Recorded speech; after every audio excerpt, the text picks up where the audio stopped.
Okay, we're halfway through bar 7 where we've got the top B. Okay, just have a listen to this bit.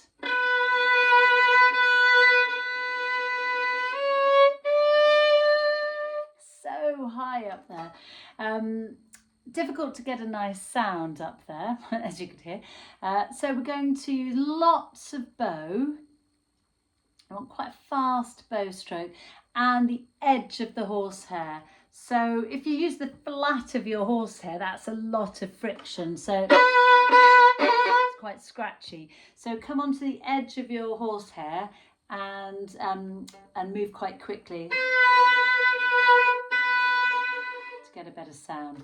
Now let's find that note, that B. We're going to play a scale of A major using the first finger all the way up. So 1, 1, 1, 1, 1, 1, and we'll stop when we get to the A. Here we go.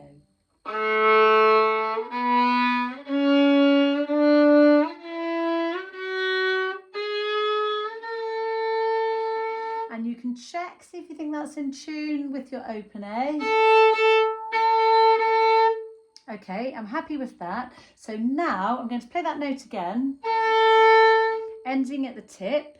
Now we're in the right place to start the next bit. So 2, 2, 2, 3, 4.